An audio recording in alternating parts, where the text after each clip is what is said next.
RTV.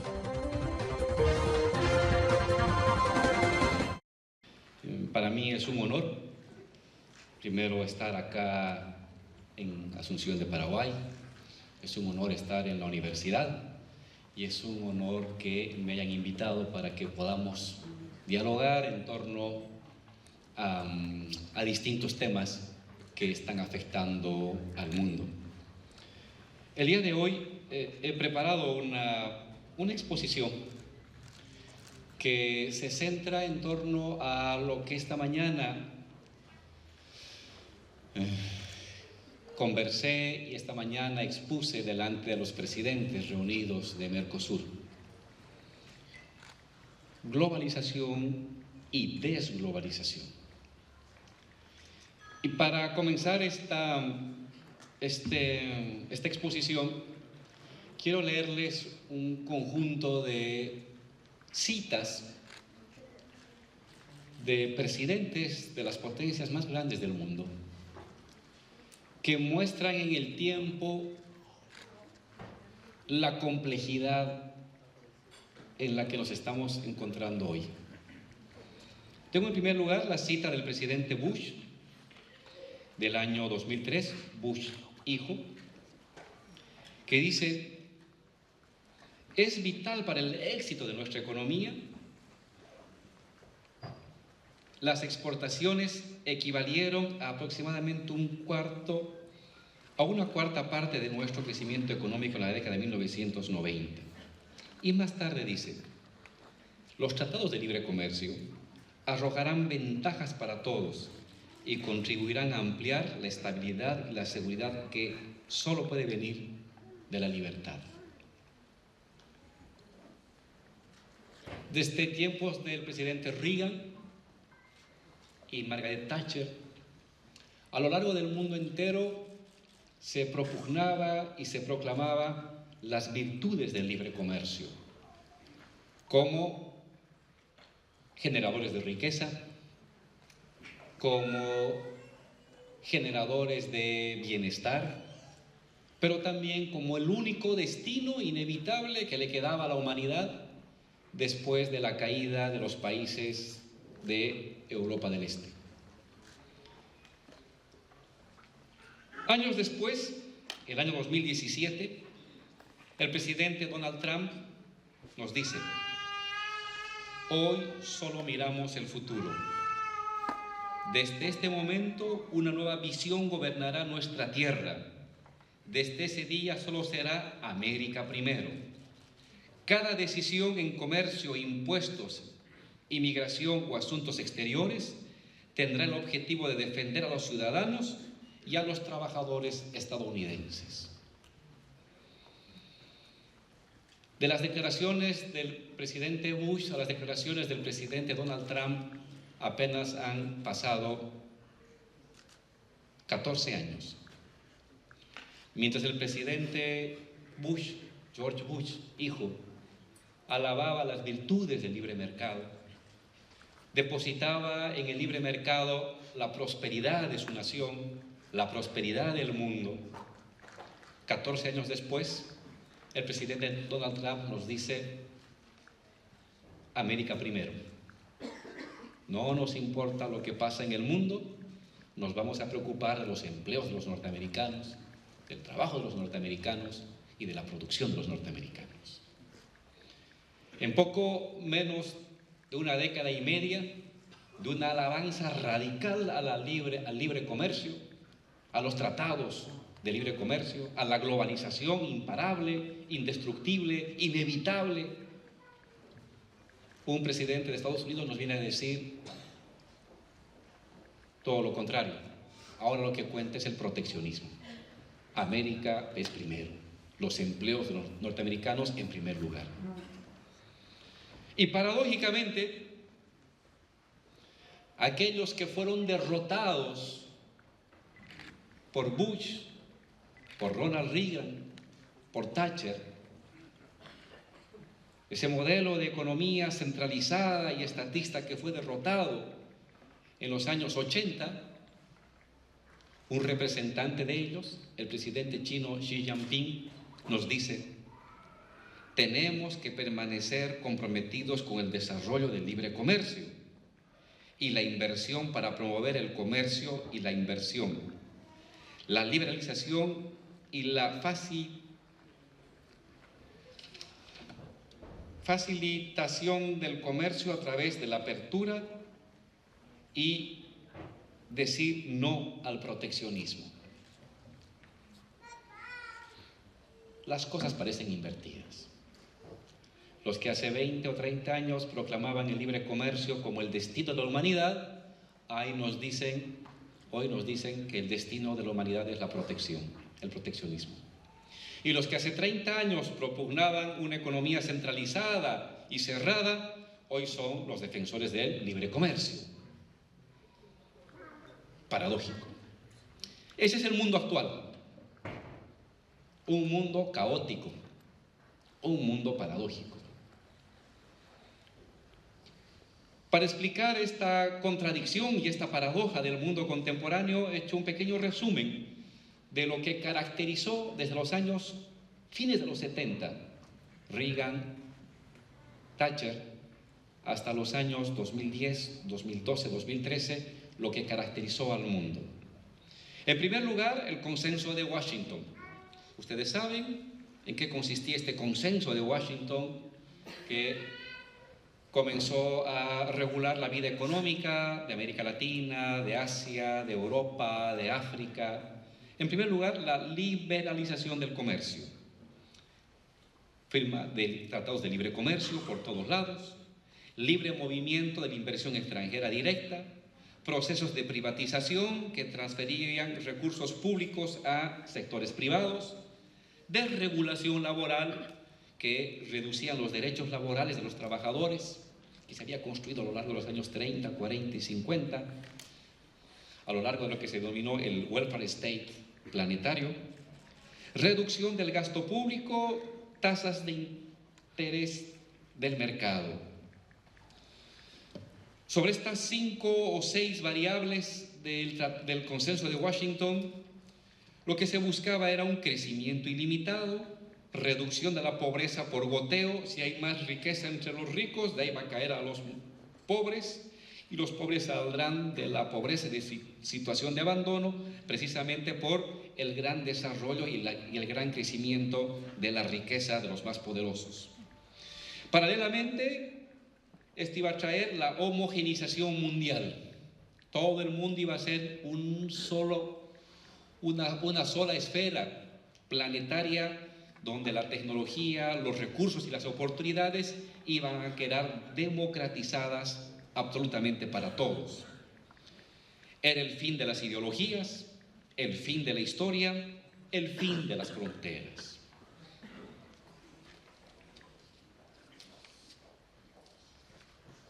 A raíz de estas promesas del consenso de Washington, que comenzó a desplegarse como política, como ideología, desde los años fines de los 70 y principios de los años 80 del siglo XX, podemos dividir la globalización como un proyecto con dos rostros.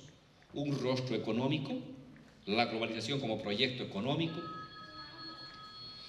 y la globalización como un proyecto político cultural.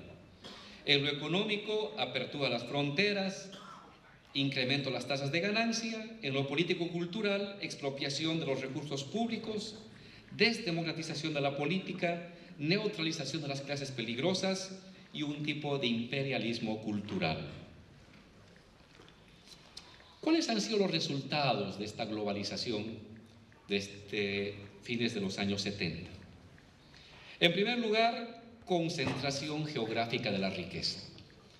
Frente a la idea de que la globalización iba a homogeneizar el mundo, en los hechos lo que ha hecho la globalización es volver a concentrar geográficamente la riqueza. Ahorita vamos a dar los resultados. En segundo lugar, la globalización ha traído una concentración oligárquica de la riqueza al interior de esas regiones y al interior de esos países. En tercer lugar, un deterioro acelerado de las condiciones de vida de los sectores más vulnerables. En cuarto lugar, un aumento de la precariedad. He traído algunos mapas. No sé si se pueden ver. En estos mapas estamos graficando el número de empresas transnacionales que se han ido constituyendo en los últimos años. En primer lugar aparecen las que tienen como origen Estados Unidos, las que tienen como origen Japón, China, Francia, Alemania, Reino Unido.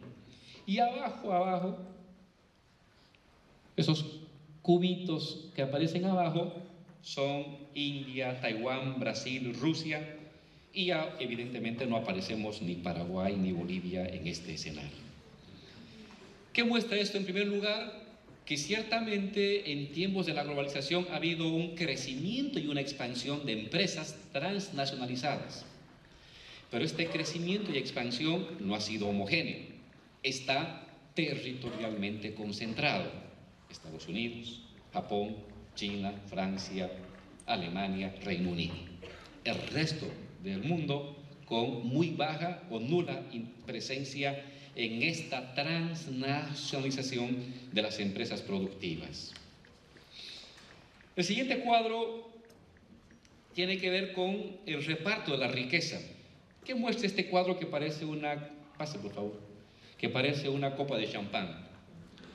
Que el 91.5% de la riqueza es detentada por el 20% de los países más ricos. Esa franja ploma clara sería el 20% de los países más ricos. El siguiente 20% concentra el 8% de la riqueza.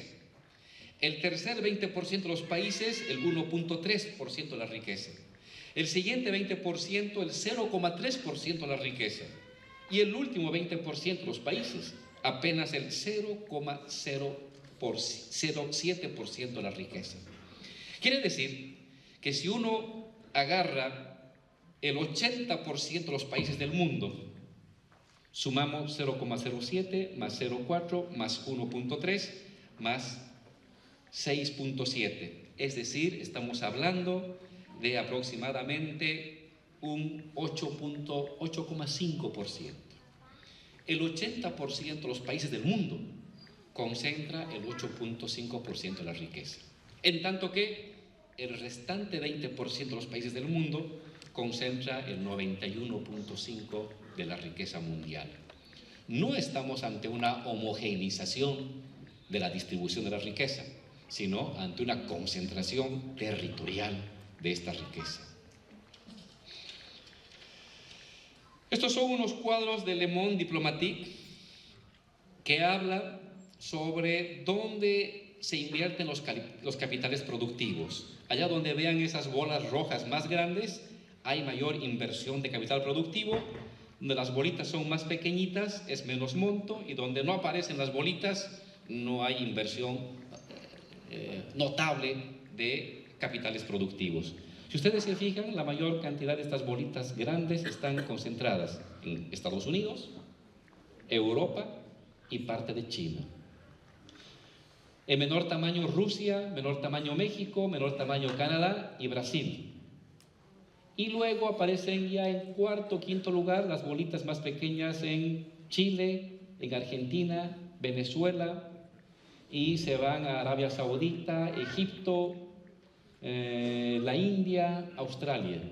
Y el resto de los países, de hecho, casi no aparecemos como lugares relevantes de presencia de inversión de capitales productivos. El siguiente cuadro, con la misma lógica, cuando las bolas son más grandes es mayor presencia. Capitalización bursátil al concluir el año 2000. Lo mismo, tenemos una concentración en el norte y China.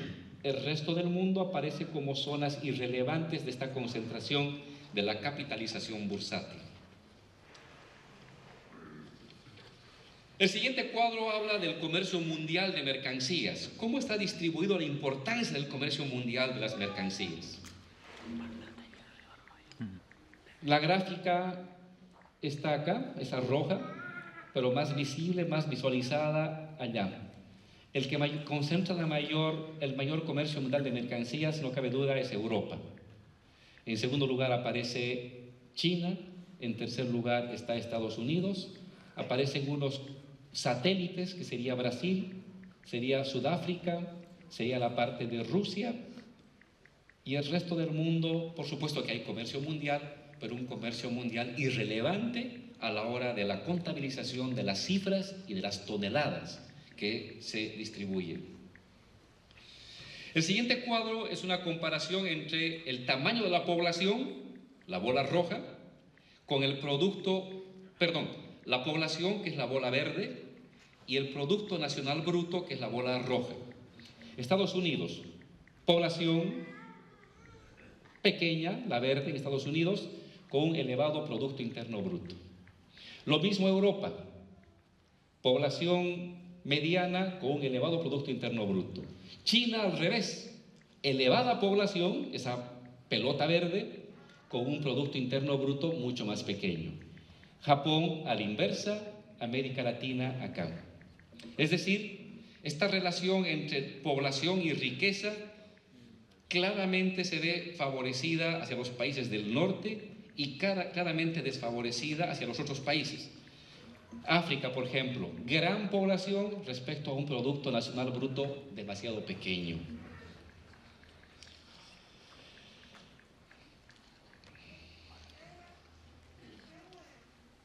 Voy a los puertos, los principales puertos de transporte en el mundo. En primer lugar, Europa, los países asiáticos y en el Océano Pacífico, Estados Unidos. Algo Brasil, algo Australia, algo el México, y el resto del mundo aparece como puertos secundarios o poco importantes frente a la cantidad de carga que transportan cada una de estas zonas en el mundo. Igualmente con los aeropuertos. Siguiente, allá donde vean una condensación de pelotas grandes y medianas, es los aeropuertos con más de 500.000 toneladas, es básicamente Estados Unidos, lago de Nueva York, de Los Ángeles, Dallas, Europa, Ámsterdam, Londres, Frankfurt, París, Bruselas, y por supuesto el sudeste asiático, Seúl, Pekín, Tokio, Osaka, Hong Kong, Singapur, Kuala Lumpur, y el resto del mundo aparecen con cifras irrelevantes en cuanto a la importancia del transporte de carga. Nos vamos al transporte de carga aérea con FedEx, 2019, transporte de pasajeros, lo mismo, transporte de pasajeros. Estos son los flujos de dónde a dónde hay mayor transporte de pasajeros. Y si ustedes se fijen, la mayor cantidad de transporte de pasajeros se concentra entre Estados Unidos y Europa, parte entre Europa y Asia, parte entre Asia y Estados Unidos. América Latina aparece en un nivel secundario, África de hecho ya no aparece, y Europa del Este aparece con una influencia bajísima.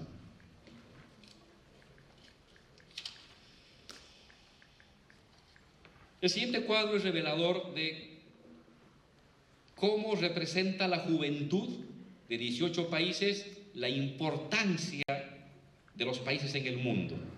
A más delgados, menos importancia. A más engordados, más importancia en el imaginario de la juventud. Europa aparece como el núcleo del mundo. Parte de Asia, parte de Estados Unidos. América Latina y África y los países del este aparecen que hubieran hecho fitness.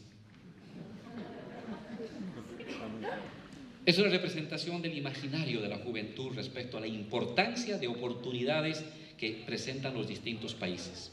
¿Por qué he mostrado estos cuadros? Porque se nos decía que la globalización acercaba al mundo y homogeneizaba el mundo. No es cierto. La globalización nos ha acercado.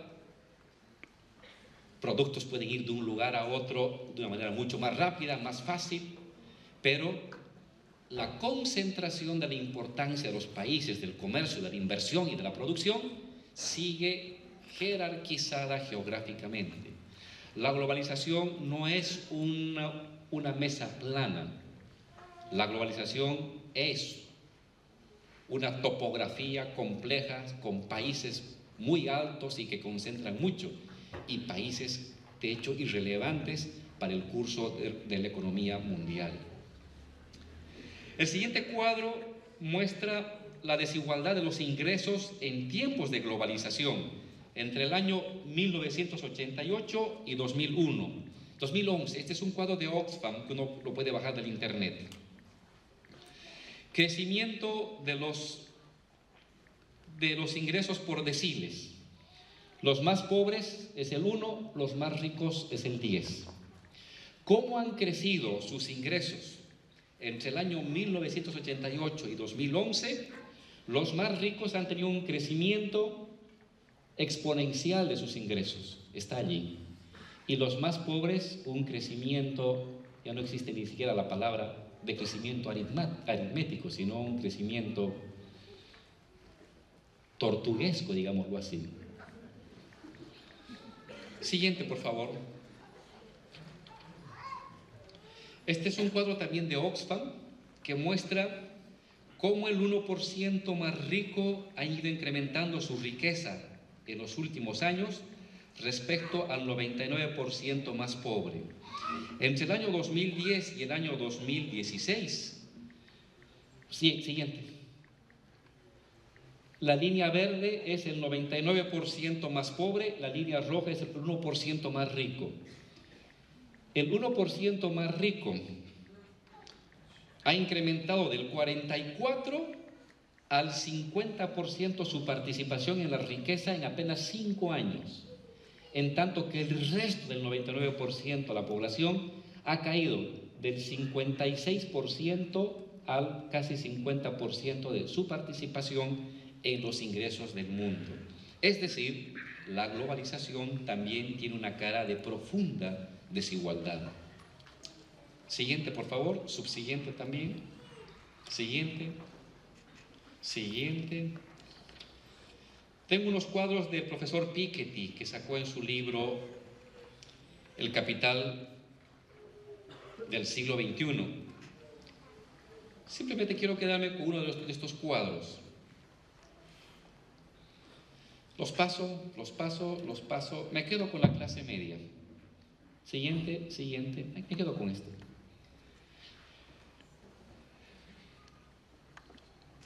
Este es un cuadro de la Organización Económica OECD que habla de la presencia de la clase media en Estados Unidos. En los años 70 la clase media, esta es la clase media que casi llegaba al 58-60% en los años 60, ha caído a cerca del 48% el año 2004. Un declive de la clase media, en tanto que la clase alta ha pasado de un 25% a poco más del 30%, es la línea verde, y la clase más pobre de cerca del 17% a cerca del 22%. Aún en Estados Unidos, el principal impulsor de la globalización, tenemos un debilitamiento de las clases medias, un incremento de las clases pobres y un incremento de las clases altas, de altos ingresos. Lo que pasa en Estados Unidos pasa también en Europa.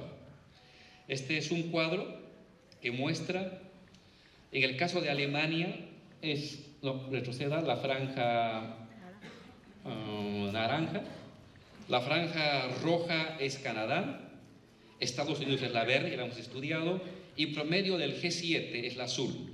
¿Qué ha pasado con Alemania? La clase media, que llegaba casi al 64% el año 1990, ha caído a cerca del 55% el año 2009. Una caída porcentual de 9 puntos en el caso de Alemania. En el caso de Canadá, la clase media representaba, en la roja, cerca del 53%, ha caído a poco menos del 47%. Igualmente en el caso de Estados Unidos, que lo vimos antes, y en promedio los países del G7.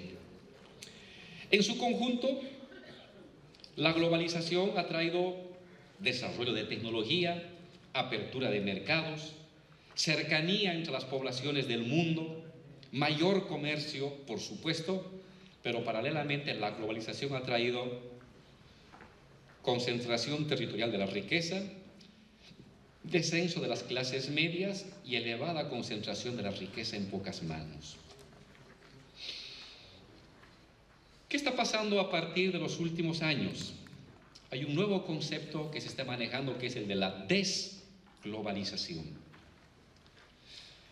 Este es un cuadro de una asociación de bancos mundiales en su informe del año 2017. Es un hermoso cuadro porque retrata el curso de las globalizaciones en el mundo. La línea roja son los activos y pasivos financieros. La línea azul son el crecimiento del comercio.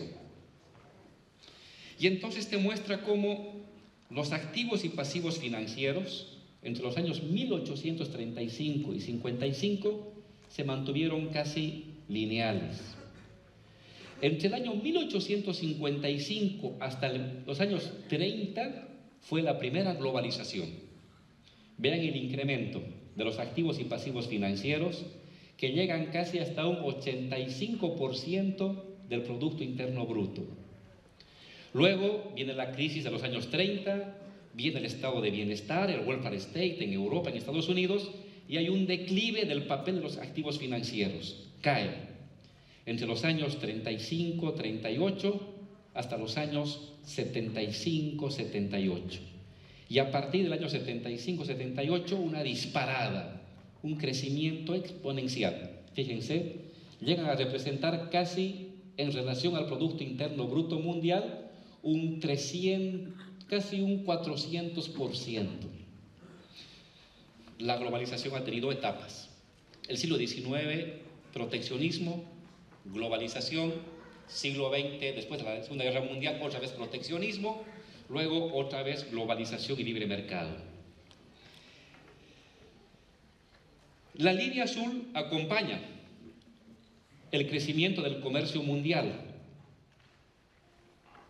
Como crece en tiempos de la globalización, vuelve a caer el comercio mundial entre los años 35 hasta los 70, y nuevamente desde fines de los 70 vuelve a dispararse el comercio mundial. Esta es una gráfica fantástica hecha por los banqueros del mundo que muestra los ciclos que ha tenido la globalización en los últimos 130, 140 años. Pero ¿qué nos dicen estos mismos banqueros? Sigo con el informe McKinsey del año 2016. A partir del año 2007 ha comenzado a haber un problema en el mundo, imperceptible a simple vista, pero que está corroyendo las bases de la globalización. Este cuadro, ¿qué nos dice? Los flujos transfronterizos de capital como porcentaje del PIB se redujeron drásticamente después de la crisis financiera mundial y permanecen por debajo del máximo alcanzado a principios del año 2000. Esta gráfica muestra los flujos transfronterizos de capital en relación al Producto Interno Bruto Mundial.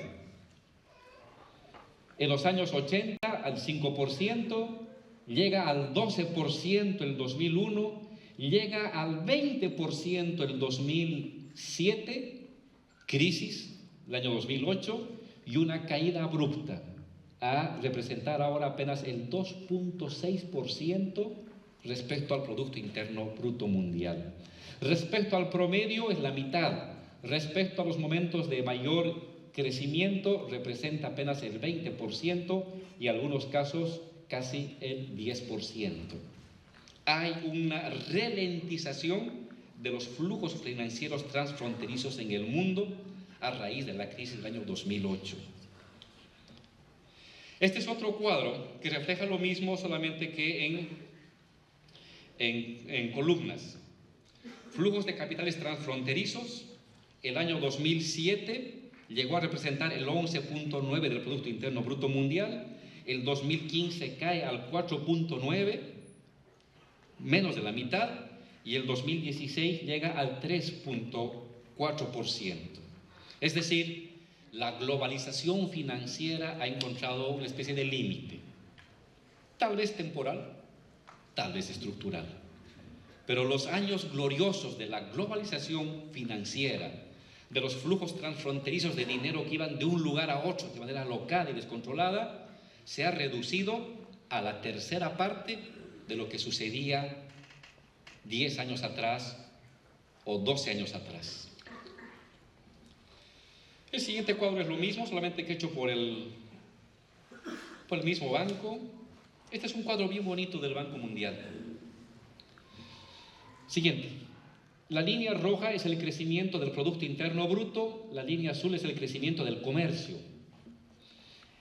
Por lo general, el comercio ha crecido 4 veces más que el Producto Interno Bruto mundial. Es la globalización.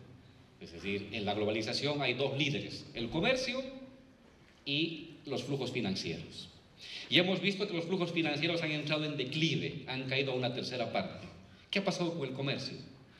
Durante la etapa dorada de la globalización, el comercio crecía en promedio 3 veces más que el Producto Interno Bruto mundial. Viene la crisis del 2009, vuelve a recuperarse y desde el año 2012 el comercio mundial ha decrecido respecto al Producto Interno Bruto mundial. Este es el dato hasta el 2016. El 2017 hay una ligera recuperación. En otras palabras, las dos grandes locomotoras de la globalización, flujos transfronterizos de capital y comercio mundial, han decaído.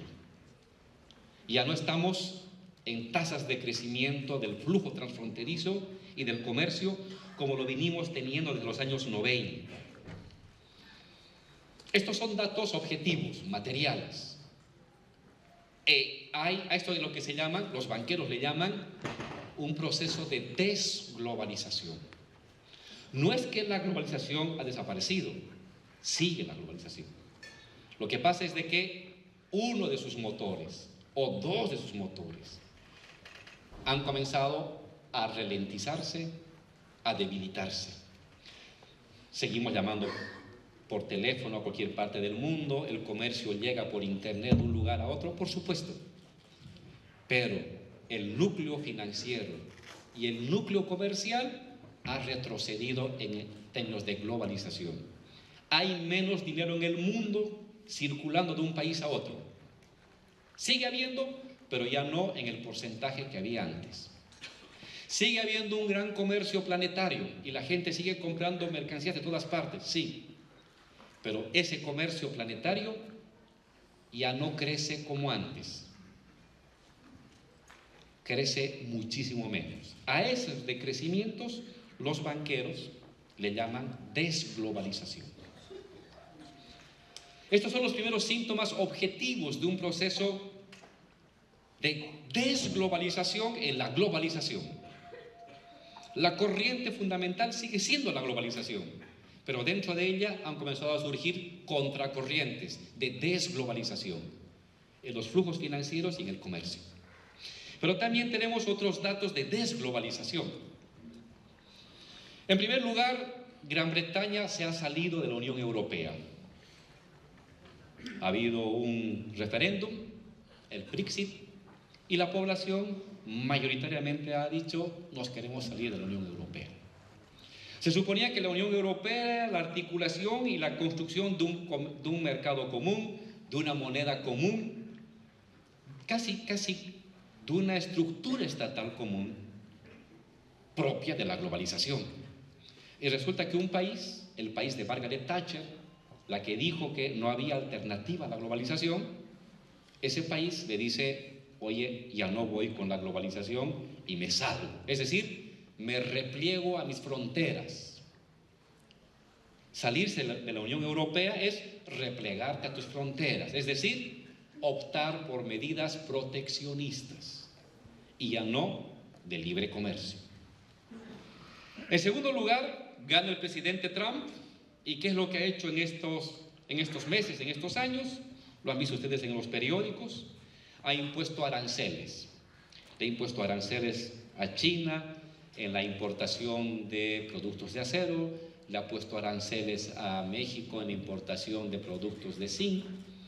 Inmediatamente México ha respondido con ponerle aranceles en la importación de productos alimenticios.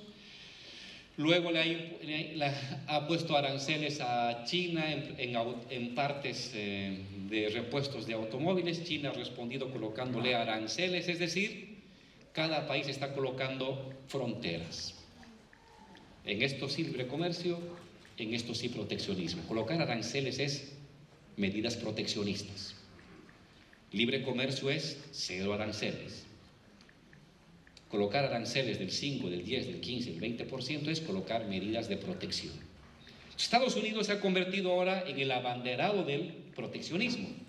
Está por cancelar el Tratado de Libre Comercio con México. Ha puesto aranceles a Canadá para la compra y la importación de partes de aviones. Canadá le ha respondido y paralelo a ello está construyendo o va a construir un muro a lo largo de toda la frontera con México para impedir la migración de latinos. Se supone que en la globalización no hay fronteras, que en la globalización no hay muros. Pues resulta que el abanderado de la globalización nos va a colocar un muro con cámaras electrónicas que detectan nuestros rostros, que hacen llegar en un segundo un dron apenas estamos mirando el muro, en fin. Y no solamente eso, Estados Unidos ha roto con el Tratado de la Alianza del Pacífico. La alianza en la que estaba Estados Unidos, Canadá, México, Colombia, Perú y Chile se constituyó a iniciativa de Estados Unidos en el gobierno de Obama. Viene Trump y se ha salido de la Alianza del Pacífico. Ahora tenemos una alianza huérfana, porque su principal promotor, Estados Unidos, se ha retirado. Tenemos entonces un incremento del neoproteccionismo por parte de Estados Unidos, surgimiento de propuestas políticas neoproteccionistas en España, en Reino Unido, en Francia. Estamos en medio de una pequeña guerra comercial que amenaza expandirse a otros países. Y entonces, el relato único que nos decían hace 5, hace 10, hace 20 y hace 30 años, la globalización es inevitable, la globalización es necesaria, es obligatoria, es un hecho casi natural del desarrollo de la humanidad, hoy se ha quebrado. Gracias.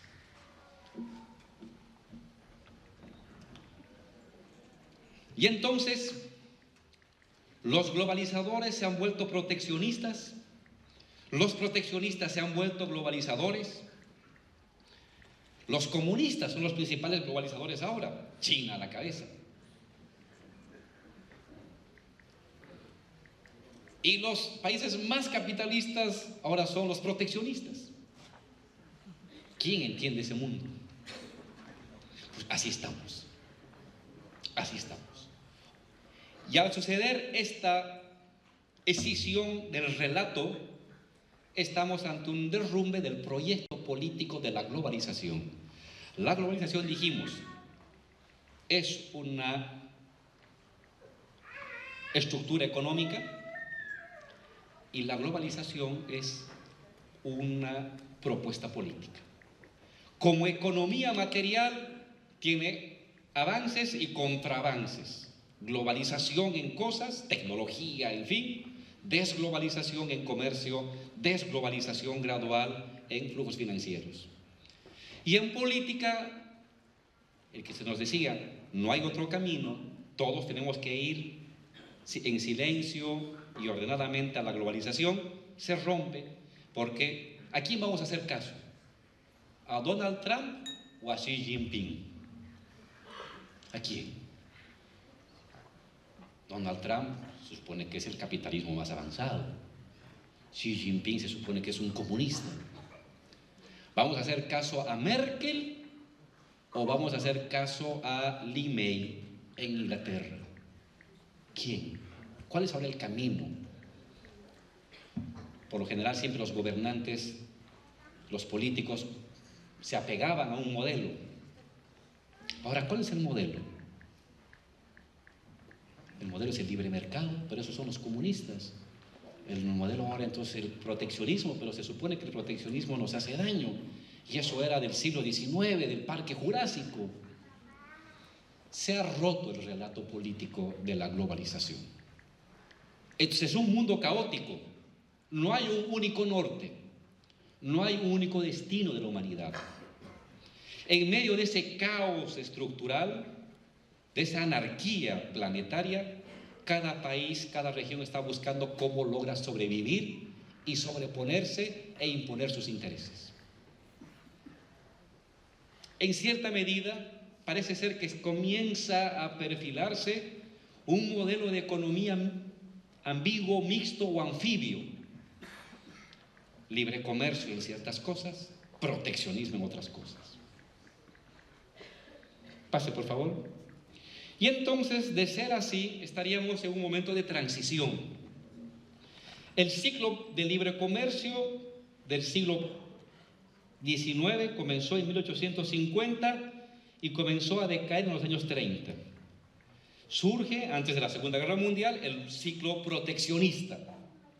El primero fue encabezado, el libre comercio, por Inglaterra, acuérdense. El ciclo proteccionista lo encabeza Estados Unidos. 1930, la Primera Guerra Mundial, hasta los años 80. Luego surge un nuevo ciclo de libre comercio, desde los años 80, Inglaterra y Estados Unidos.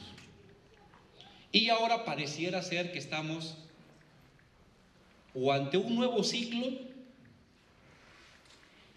o ante un periodo de transición. Pongo en duda, eso amarillo es la duda. Es un tiempo de transición, ambiguo, contradictorio. Retroceda. Tal vez podría ser de que el libre comercio ha tenido una recaída y va a volver a ser empujado nuevamente con fuerza. Podría ser, no, yo no quiero mostrar una mirada definitiva de lo que está pasando en el mundo. Pero también podría ser que el libre comercio ha entrado gradual y lentamente en decadencia. Y tal vez vamos a asistir a una nueva oleada de neoproteccionismos graduales en los siguientes 10, 20 o 30 años de transición. En medio de eso está América Latina. En medio de ese debate de proteccionismo y libre cambio está América Latina. Pasemos rápidamente a América Latina. ¿Qué ha pasado estos últimos 15 años en América Latina? En primer lugar, hemos tenido una oleada de gobiernos progresistas, desde el año 98 hasta el 2017-2018. Estos gobiernos progresistas han surgido en medio de una crisis del régimen de acumulación y de legitimación neoliberal. Han emergido nuevos sectores sociales, nuevas propuestas políticas, nuevos partidos, nuevas estructuras sociales que han desestabilizado la continuidad del neoliberalismo en América Latina. Siguiente. Han surgido un nuevo tipo de coaliciones. La coalición neoliberal es una articulación entre burguesías mundiales, burguesías locales y clases medias, y abajo los sectores populares. Las coaliciones progresistas son una articulación entre burguesías locales con parte de las clases medias y sectores populares. Cuanta mayor participación de lo popular, la coalición se vuelve más radical. Cuanto menos participación de lo popular y más en burguesía local y clase media, la coalición progresista es más atemperada.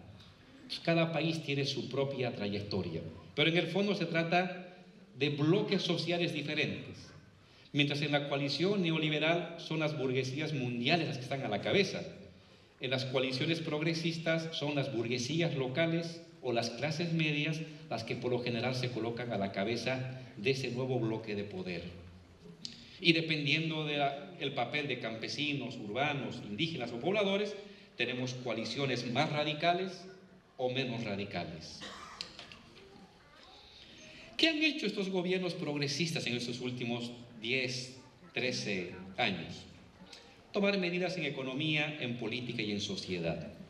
Quiero mostrarles unos cuadros del Banco Mundial. Es un cuadro del Banco Mundial que muestra la población en situación de pobreza en América Latina entre el año 93 del siglo pasado y el año 2013. Son 20 años. La pintura roja son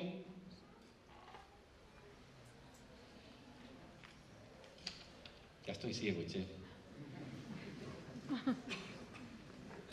Las personas en extrema pobreza. Y la franja naranja es la población pobre. Entonces, ustedes fíjense, en los años 93 había cerca de casi 180 millones de pobres. El año 2002, la población pobre y extremada pobre en América Latina llega hasta casi 210 millones de pobres y extremadamente pobres. Ese es el ciclo neoliberal. Y luego viene el ciclo progresista. Y ahí ustedes tienen una caída de la pobreza y la extrema pobreza. La última contabilización es del año 2013. La pobreza se reduce a cerca de poco menos de 100 millones. En una década de gobiernos progresistas hay una salida acelerada de pobres y extremadamente pobres de los distintos países. Este es un ejemplo que muestra, con un dato del Banco Mundial, cómo se ha caracterizado el ciclo neoliberal, incremento de los pobres, el ciclo progresista, incremento de las clases medias. Este es otro cuadro de Naciones Unidas que salió en el informe del año 2017 para América Latina y es muy visible. Los rojitos de abajo son los pobres, extremadamente pobres.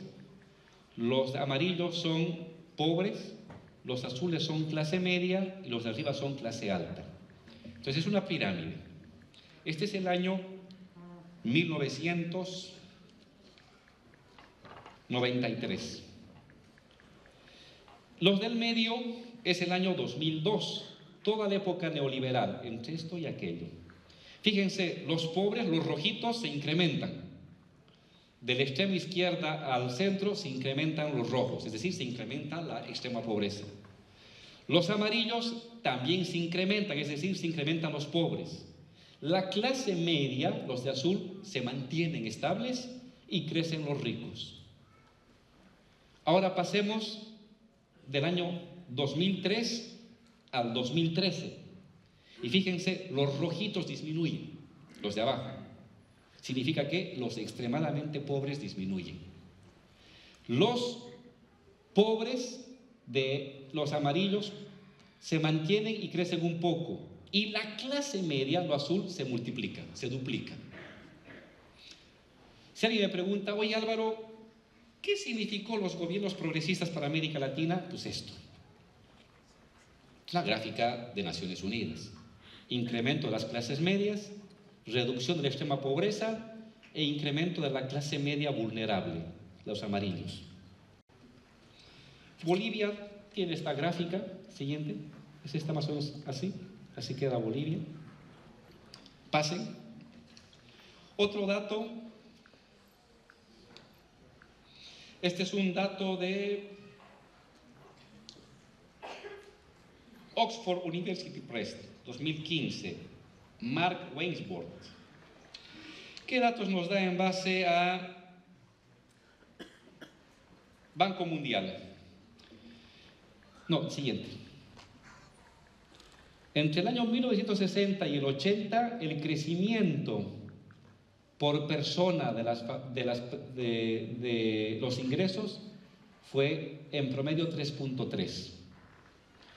El tiempo de los estados nacional populares de los años 60, 70 y 80.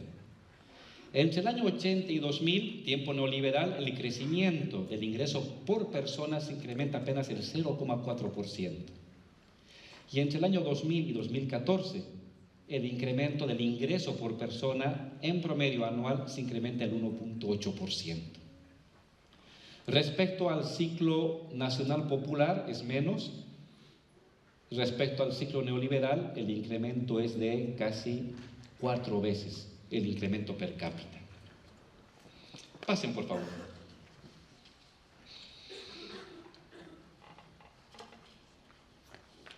Han pasado 10 años de los gobiernos progresistas en América Latina. Algunos han terminado. Hay una recuperación por fuerzas conservadoras de los gobiernos. No voy a detenerme en criticar o valorar a ninguno de ellos. Simplemente quiero sacar algunas lecciones para los jóvenes respecto a cómo se podría hacer las cosas de mejor manera a futuro. Voy a colocar en términos de paradojas, que son para mí lecciones.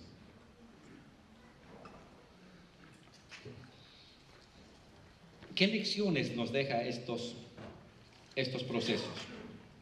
Luego voy a ver las debilidades, pero aquí voy a detenerme en las lecciones organizativas. La primera, el debate entre si debe formarse un partido político o un movimiento social. Durante mucho tiempo la izquierda, las personas que son un poco mayores se van a acordar, la vieja discusión entre partido y sindicato. El partido hace la revolución, los sindicatos son la base de apoyo y las correas de transmisión del partido. Es una lógica que viene desde las internacionales comunistas de los años 30, 20 y 30. América Latina ha mostrado que ese es un falso debate. No es que el partido se ocupa del gobierno y el sindicato se ocupa de la reivindicación social. En momentos el sindicato se ocupa de lo político. Esta diferencia entre los políticos y los reivindicativos es falsa. Lo político no avanza si no toma en cuenta lo reivindicativo. Y muchas veces lo reivindicativo deviene en político. Sindicatos, movimientos sociales, colectivos ciudadanos pueden devenir estructuras políticas de poder.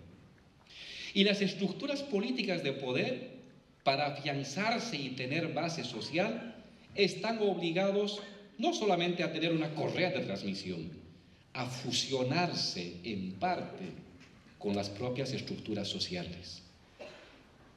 Partido y movimiento social, sindicato y vanguardia en el fondo, en América Latina, han mostrado de que no se presentan como cosas separadas, sino que pueden mezclarse de distinta manera, pueden interseccionarse de distinta manera. Segundo punto.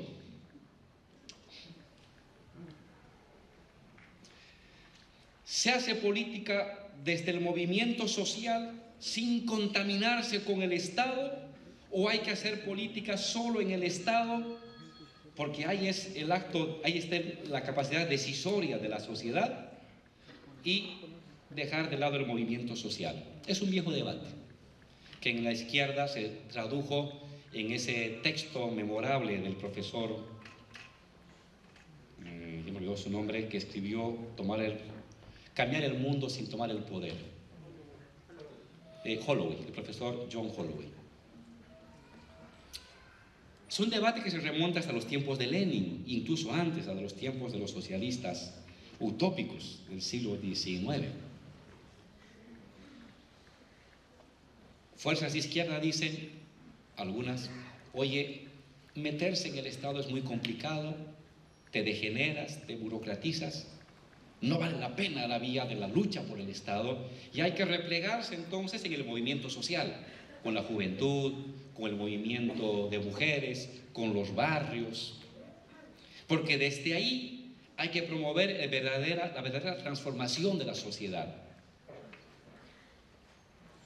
Otros dicen, no, uno se mete a la sociedad, está bien, promueve debate, democratización, pero el poder real está en el Estado. Quien decide los presupuestos, quien hace las leyes, son la gente del Estado. Entonces hay que meterle solo al Estado porque ahí se define la verdadera política. ¿Qué ha mostrado América Latina? Que también es un falso debate.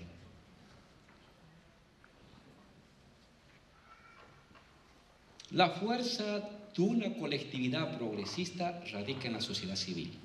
No cabe duda. No cabe duda.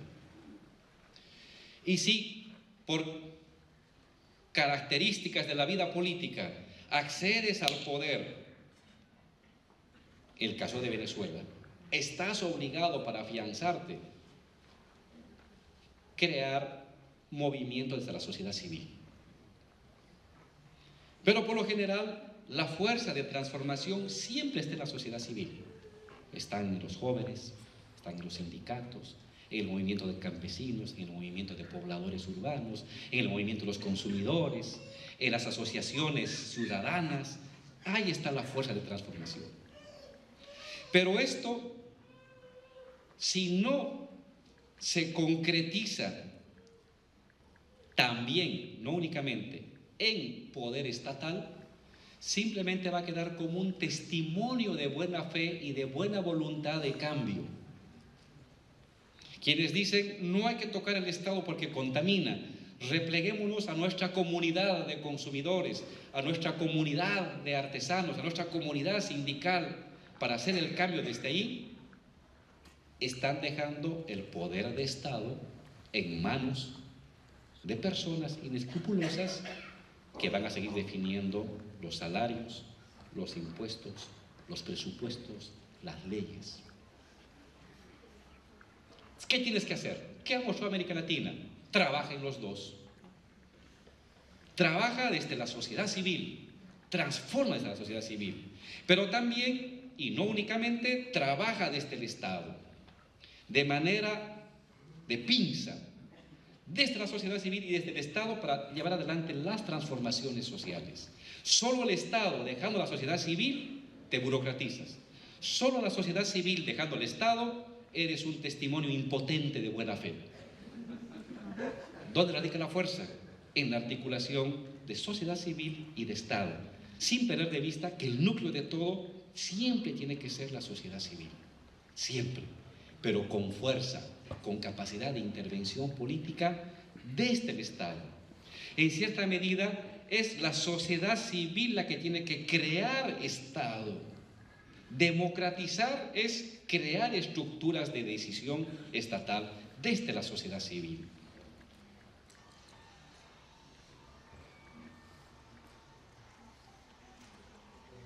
Me paso a las otras paradojas: toma del poder, democracia, lucha armada.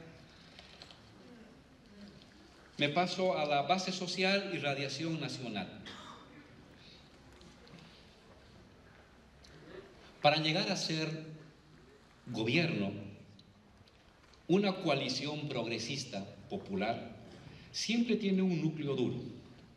Pueden ser los campesinos y los indígenas, puede ser el movimiento obrero y barrial, puede ser los intelectuales y clase media, puede ser distintas coaliciones. Siempre hay un núcleo duro. Pero el núcleo duro siempre va a ser una parte de la sociedad. Parafraseando a Rancière, la parte de los que no tienen parte, si ustedes quieren. Pero la única manera de conseguir hegemonía, liderazgo, es que este núcleo duro tenga la capacidad de articular, de sumar, de engarzar, de convocar, de liderizar a otros sectores. Solo en ese momento, la parte de los que no tienen parte se convierte en universal. Y la clave de la lucha política es el monopolio de lo universal. En el fondo, el Estado es el monopolio de los universales de una sociedad. ¿Cómo se llega a ser clase universal, o bloque universal, o coalición universal? Articulando a los otros, tomando en cuenta a los otros, incorporando y reconociendo las necesidades de los otros.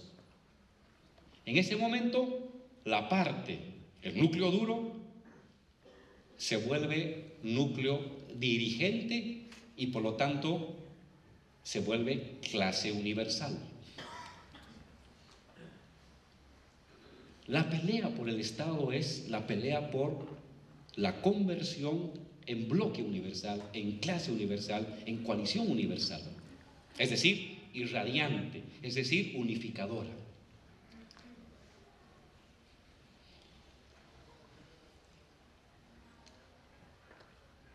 Muchos compañeros dicen, ¿hasta dónde me amplío mi radiación? Fiel a las convicciones, ante todo me apego al núcleo duro, a los más humildes, a los más sufridos, a los más sacrificados. Sí, pero no puedes ser gobierno si solo te detienes en ellos. Has de ser gobierno y has de conseguir estabilidad si logras articular a otros sectores, a las clases medias, a los sectores intelectuales, a las juventudes, a los sectores barriales. ¿Hasta dónde me expando?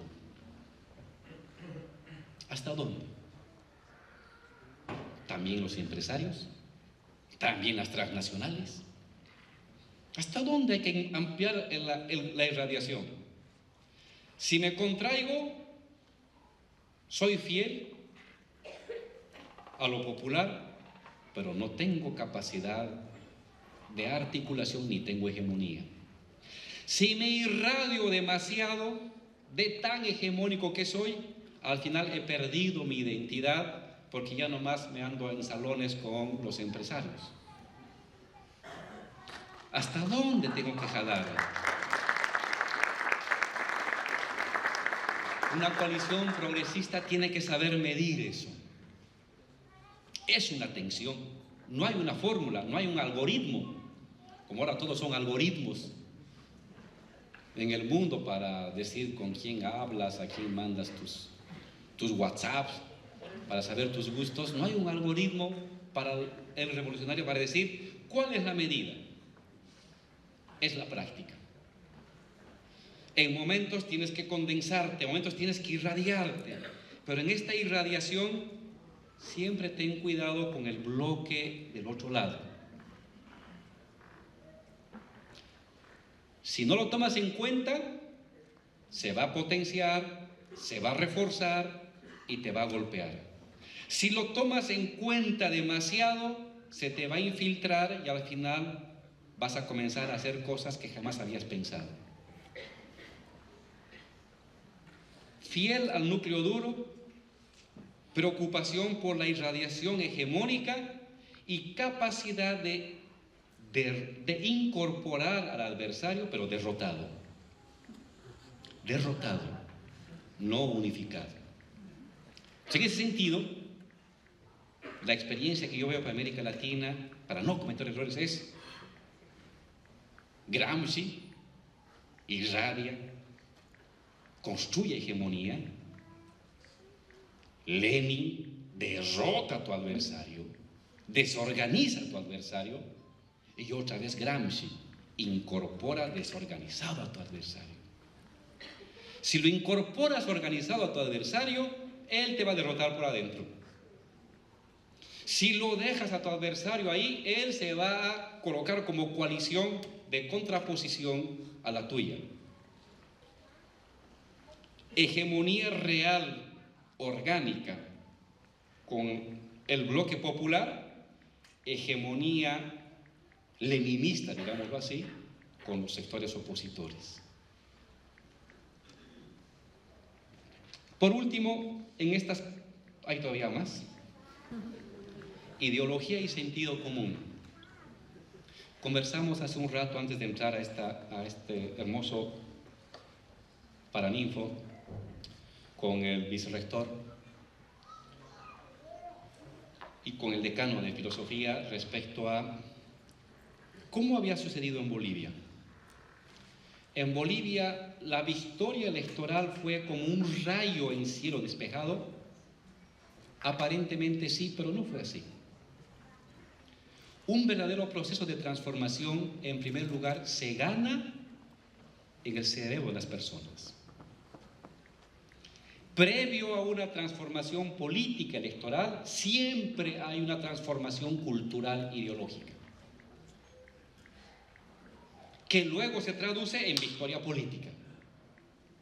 Es decir, en el caso de Bolivia, antes de la derrota de las fuerzas conservadoras en las elecciones con el voto, se los derrotó en las ideas, se los derrotó en los debates académicos, se los derrotó en los debates de los sindicatos, se los derrotó en el debate televisivo, se los derrotó en los libros y en los textos.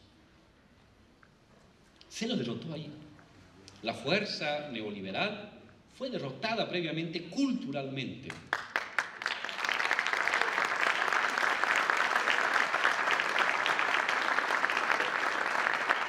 Y luego recién vino la victoria política y hasta militar.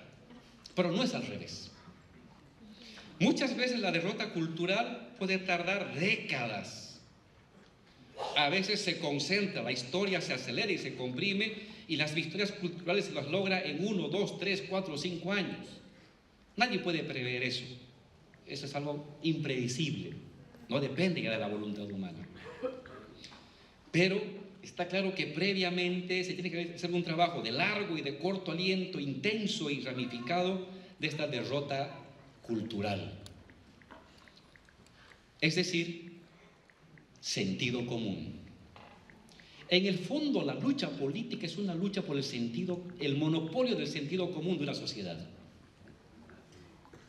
El monopolio del sentido común. ¿Y cómo se construye el sentido común? Cuatro sustentos. Preceptos morales, preceptos lógicos, preceptos procedimentales, preceptos instrumentales. Es un poco de Weber con Durkheim. Los dos primeros son Durkheim, los últimos dos son Max Weber. Solamente en la medida en que ideas nuevas, propuestas nuevas, comiencen a horadar e introducirse en la manera íntima con que las personas ordenan el mundo, moral, procedimental, lógica e instrumentalmente, en esa medida estás posesionando un sentido común de época. La globalización es un sentido común. ¿Cómo han logrado posesionar en nuestro vocabulario, en nuestros libros, en nuestras pasiones, en nuestras expectativas, la globalización como un hecho de naturaleza? Horadando nuestro precepto lógico, nuestros preceptos morales, nuestros preceptos procedimentales y nuestros preceptos instrumentales de la vida. Han tardado. ¿Cómo va a darse un cambio? Cuando hagamos un contrapoder, contra sentidos comunes, nuevo sentido común de época. ¿Cómo será ese nuevo sentido común? Quién sabe, en cada país se define. Pero está claro que sin victoria cultural previa no hay victoria política duradera. Y una vez de que has logrado una victoria política duradera, si no trabajas cada día como si fuera el último día en lo lógico, lo procedimental, lo instrumental y lo moral, también puedes irte para atrás. Porque el peso de lo antiguo se reproduce. El peso de la vieja lógica procedimental, instrumental, se reproduce incesantemente. Y un proceso tiene que avanzar como si fuera un día nuevo, como cada día fuera un día donde tienes que enfrentar a un adversario renovado y nuevo para poder dar un nuevo paso y un nuevo paso.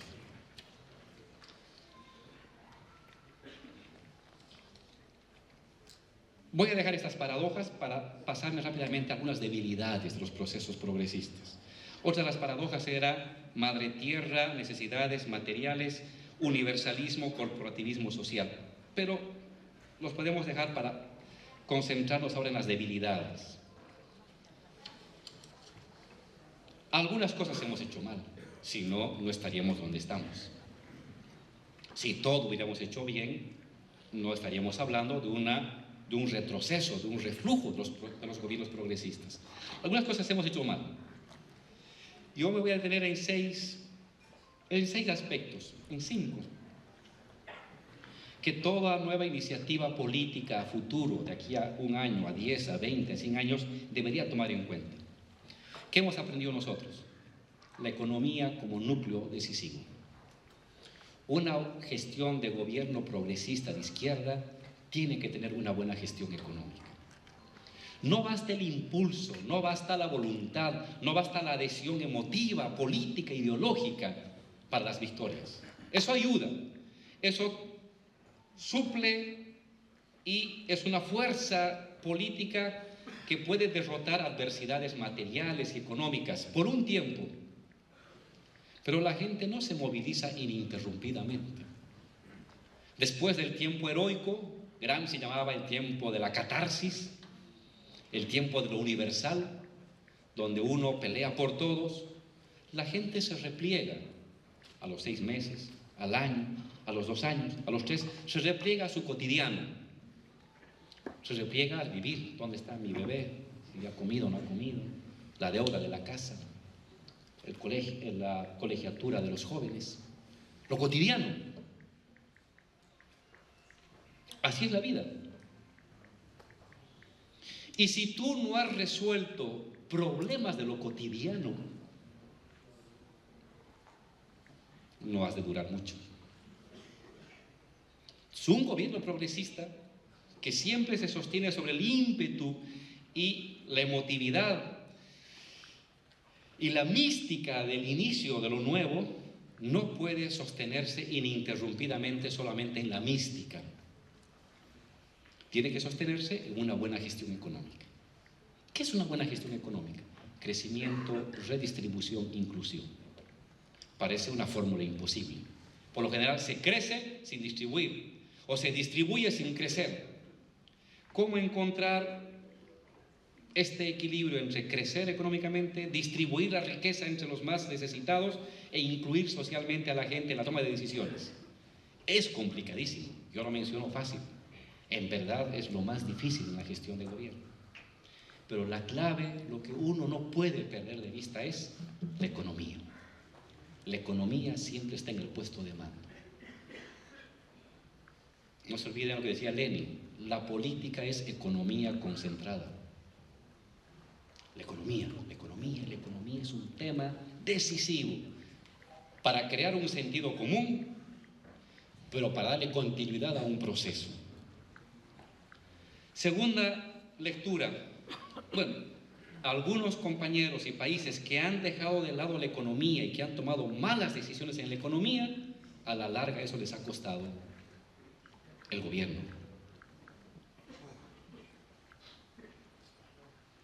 La segunda, nunca olvidar el núcleo duro. Siempre hay un núcleo duro que te apoya.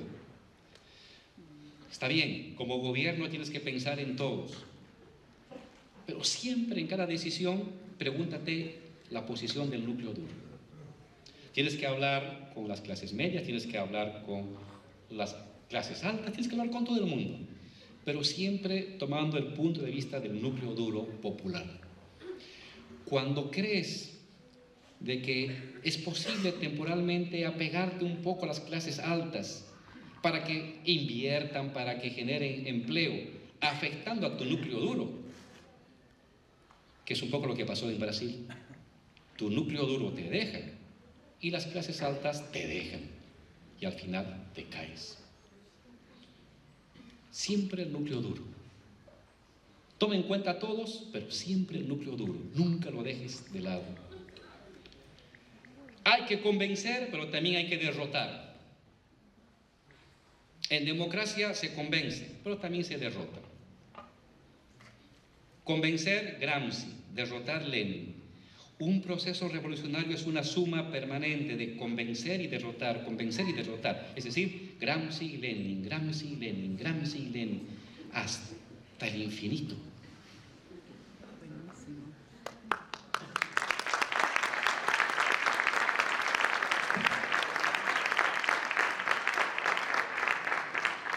Tema comunicacional. Las estructuras cognitivas de las personas, las estructuras comunicacionales, en un proceso son decisivas. Desde el papel, la pintada en la pared, las redes, el internet, la televisión. Siempre un proceso tiene que buscar crear sus estructuras paralelas. Ahora el internet ha democratizado los mecanismos de comunicación, pero no siempre son muy creíbles. En Bolivia hicieron una encuesta sobre la credibilidad de los medios. Televisión, 60%, radio, 55%, periódicos, 30%, redes, 6%. Todo el mundo está en las redes, pero la credibilidad de las redes no siempre es la que uno cree. Hay que utilizar las redes, por supuesto, no puede haber lucha política sin redes. Y ahora cualquier persona tiene un smartphone y puede comunicarse, entrar a un WhatsApp que es gratis, en fin. Tiene su importancia, pero no pierdan de vista las otras estructuras de comunicación. Estén atentos a los márgenes de credibilidad de los sistemas operativos de comunicación. Radio, televisión, la conversación verbal, la reunión sindical, comunal, las redes. Y hay que trabajar en todas y tener trabajo paralelo en todas, pero saber priorizar aquellas que tienen mayor llegada, redes, y mayor credibilidad. Nunca subestimes a tu adversario. Nunca se derrota a nadie de manera definitiva. En política no hay adversarios extintos. Aún los muertos tienen un papel político, juegan un papel político con los vivos. ¿Verdad? Hasta votan, me dicen.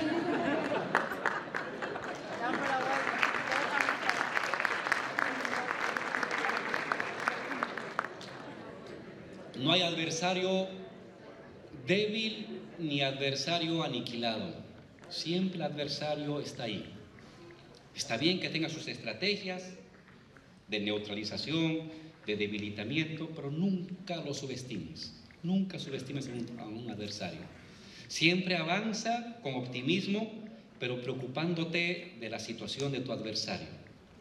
Creo que eso llamaba Lenin el análisis de plaza, que es una terminología militar, pero que no tiene una connotación tan militar, sino más política. Ubica tus fuerzas, ve tus capacidades, ve tus posibles alianzas, ve tu adversario, analiza a tu adversario, no subestimes a tu adversario.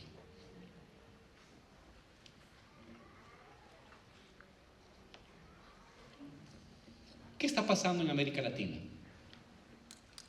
Unos dicen, estamos ante el fin de un ciclo político. Dicen, hubieron los gobiernos progresistas, tuvieron su auge, en fin, y ahora están en decadencia y van a desaparecer para ser sustituidos por gobiernos conservadores. ¿Es verdad esto? En primer lugar, en términos... Pase, por favor.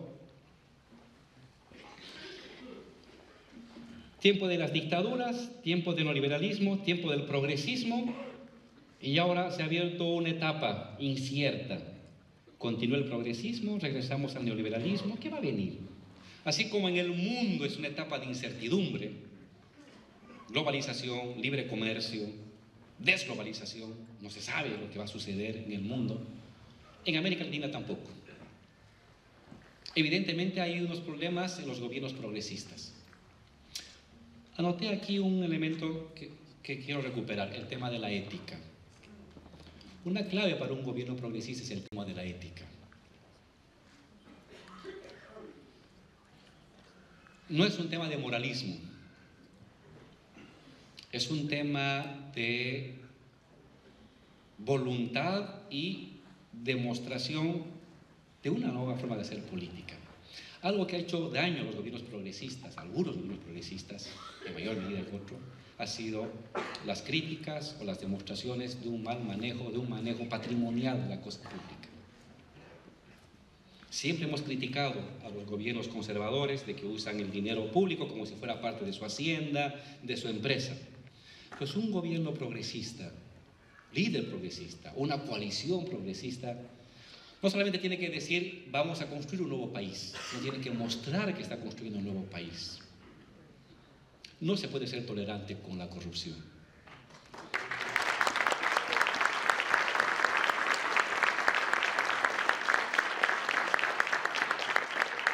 No solamente por un tema de convicción personal, sino porque una derrota moral es una derrota de la que te vas a recuperar de aquí a 30 años.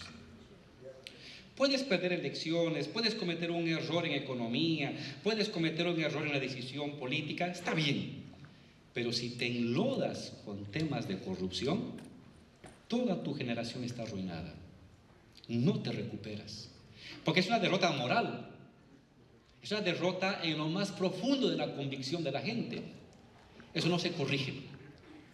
Va a tener que pasar otra generación para que haya una nueva oleada revitalizadora. La peor de las derrotas no es ni la militar ni la política. La peor derrota es la derrota moral. Y es la que no tenemos que nosotros nunca caer. Perdamos en todos los escenarios, pero nunca moralmente. Porque la fuerza de lo popular radica en su fuerza moral. Una coalición progresista no trae dinero, no trae apoyo extranjero, no tiene apoyo del Banco Mundial. ¿Qué tiene? Su fuerza moral. Y si eso está embargado, ¿qué le queda? Nada. Sobre la fuerza moral de un proyecto político se construye fuerza ideológica, fuerza política, fuerza instrumental, fuerza procedimental, pero no a la inversa.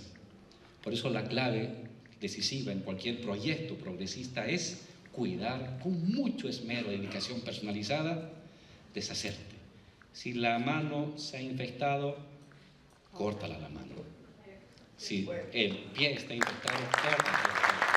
No lo dejes que crezca esa infección.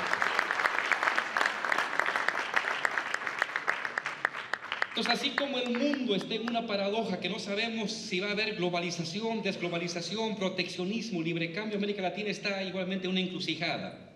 Los gobiernos progresistas ya cayeron, regresan los gobiernos progresistas, hay un nuevo progresismo, hay un nuevo conservadurismo, hay de todo ahorita.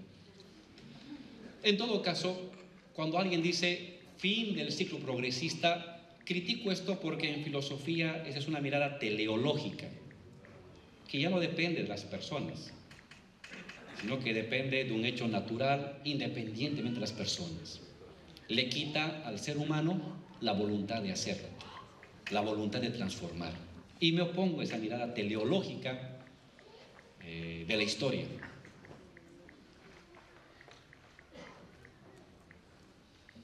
Se ha retrocedido en varios países de América Latina, no voy a dar nombres para no complicarme políticamente.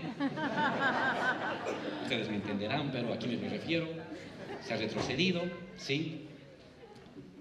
Pero en otros no. En otros no. Frente al año 2010, evidentemente hay un retroceso sistemático, ineludible, y uno no puede cerrar los ojos. Pero suceden cosas interesantes. Chile, la presencia del Frente Amplio. Perú, la presencia del Frente Amplio. Yo hablaría del síndrome del 20%.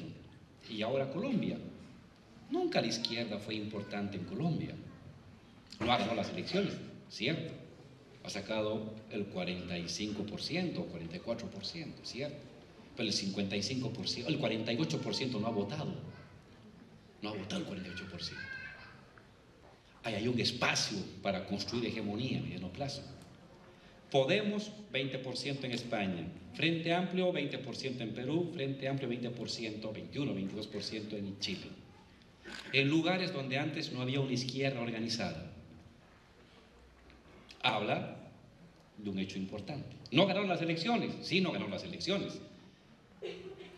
Pero saltaron del 1 o 2% marginal de años anteriores a un 20%. Algo se está moviendo en esos países. ¿Qué irá a pasar en México? Es otra duda. Si gana en México Obrador, fin del ciclo progresista o una nueva oleada del ciclo progresista. ¿Qué irá a pasar en Brasil? No sabe. En todo caso, la historia está abierta. No hay fatalismos históricos. ¿De qué depende? De lo que hagamos, de cómo nos organizamos, de cómo nos unificamos, de cómo recuperamos lecciones, de cómo recuperamos fracasos, cómo aprendemos las victorias, en fin. En todo caso, y con esto quiero cerrar, el mundo hoy está muy interesante, porque nada es fijo, porque no hay una sola ruta, porque no hay un camino definido, porque nada está preestablecido. Los viejos paradigmas, las viejas certidumbres se han caído. No hay certezas. ¿Qué queda? Inventar las certezas en la práctica, en la lucha. Muchas gracias.